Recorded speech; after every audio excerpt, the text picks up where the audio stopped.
Panoli સોંગવાન limited company gate ઉપરથી ચોરી થયેલ બાઇક સાથે બાઇક ચોરને એલસીબી પોલીસે ઝડપી પાડ્યો હતો. બાકરોલ બ્રિજ પાસે એલસીબી પોલીસે પેટ્રોલિંગ દરમિયાન ચોરીની બાઇક લઈ જતા ઈસમને ઝડપી પાડ્યો હતો. પાનોલી પોલીસના હવાલે કરી વધુ તપાસ આરંભી હતી.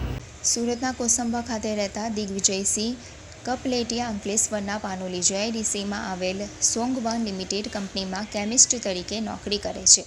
ગત 23મીના રોજ તેઓ નોકરી ઉપર આવ્યા હતા ત્યારે કંપની ગેટ આગળ પોતાની hero Honda passion bike park કરી હતી.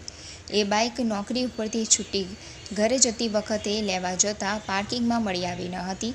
તેની શોધખોળ કરવા છતાં ન મળી આવતા અંતે પાનોલી પોલીસ મથકે ફરિયાદ નોંધાવતા પોલીસે બાઇક ચોરી અંગે ગુનો નોંધી વધુ તપાસ શરૂ કરી હતી.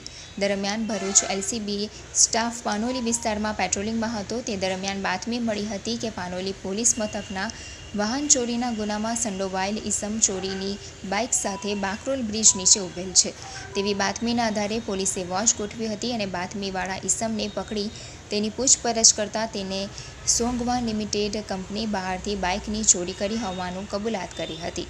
પોલીસે બાકરોલ બ્રિજ પાસે રામનગરમાં રહેતો અંગદ રામ પ્યારે પ્રજાપતિની ધરપકડ કરી 60,000ની બાઇક કબજે કરી હતી.